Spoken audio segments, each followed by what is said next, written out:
कि लैला से कौनो फायदा नहीं है। अभी दरवाजा पे बैंड बाजा का आवाज सुनाई दी, कौनो मारो कुत्ता का चीखना। शेर के कुत्ता समझे कि भूल मत करिया, झपट्टा मार दी, चीख निकले से पहले जान निकल जाई। आराम से आराम से। मरल आदमी पे गोली चला के अपन गोली जियान मत करा बाबू।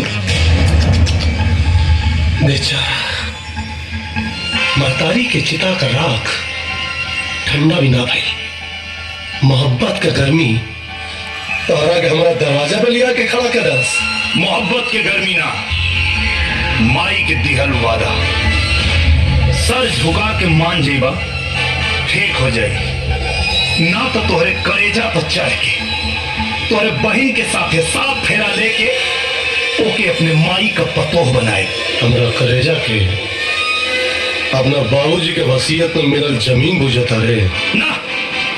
तोरा बाबूजी के दिहल दहेज आकड़बत धा के जोत दे। फसल तो आर बहिन हो गई है और कटाई हमार बेटा करी है। चिल्लाइबे तो धा के ठोक दे। हमार जमानत तुहार बहिन करा ली है, लेकिन तोहरे देही से प्राण निकल गई। तुहार मरल बाप के बाप भी ना वापस लिए हैं। तोहरा के मारे ना जिंदा रखे। अगर राधा के टोली का कहार तोहरा के ना बनौनी ना, तो अपने बाप का बेटा ना है। दुनिया के कोनों कोनों में अपने बहन के मंडप बना ले। तोरा बहन के डोली के कहार ना, अगर तोरे बाप का दमाग बन के ना देखो नी, तो हम हूं अपने बाप का बेटा ना। सा लगे ना राकेश ना। ई मर जाई तो राधा के डोली का कहार कम हो जाई। एकर जिंदा रहल जरूरी हो।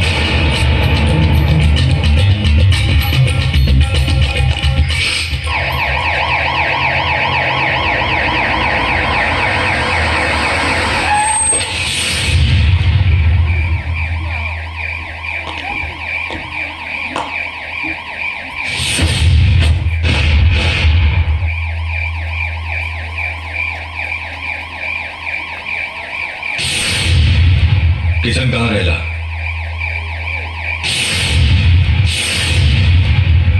काहे खोजता रहो?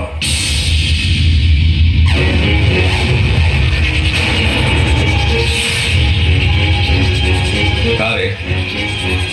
अब तक दीवानगी की भूत ना उतरल। भूत उतर जाए तो तोरा सामने सीना तान के खड़ा ना रहती। सीना ढेर मत फुलाओ। तोरा सीना से ऊंचा राधा के सीना बा। हमरा बारे में कुछ बोलबा तो बर्दाश्त बा। अगर हमरे राधा के बारे में कुछ कहला तो भुला जाए कि तू एसपी हो। हमरा के तो भुला देवे, पर आप प्यार पे कैसे भूलेंगे? और प्यार पसंद तय कैले गोदी में हम बैठाए। सुहाग रात का सपना तय देख ले और राधा के कपड़ा हम उतारे।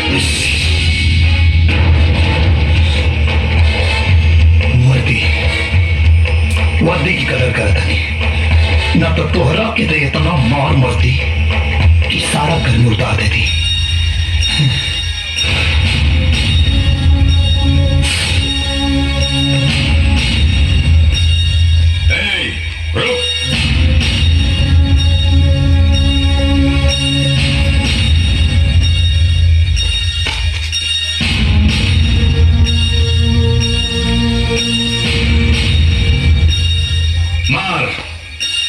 वर्दी उतर गई बा।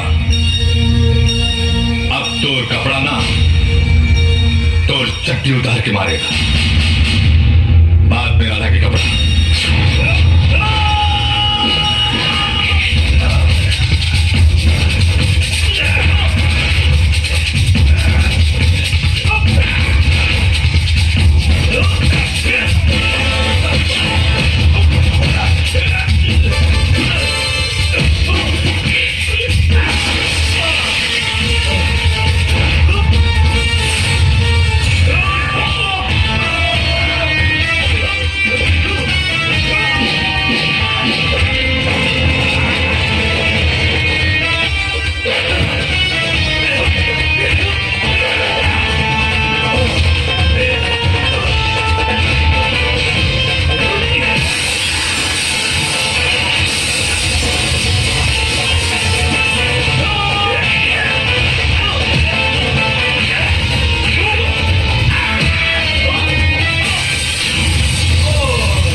सारी दीवानगी पैंट के पिछवाड़े से निकल जाए। अगर बच गई तो तोहरा के हरकत के बदले ओ हरकत के तोहफा दे कि हारल गधा के भी सांस से सलामी ठोकबा।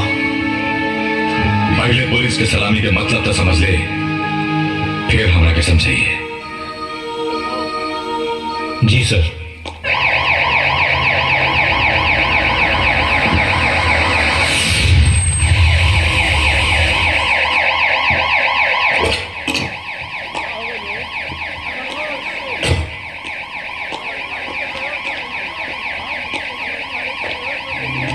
लगा था कि वो बेचारी के ठोकर मार देलस।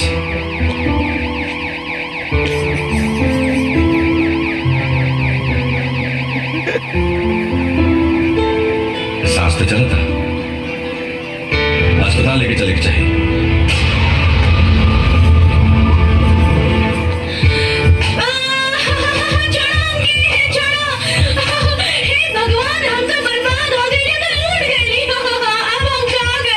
अरे कहा भाई रोज कहे बाड़ू?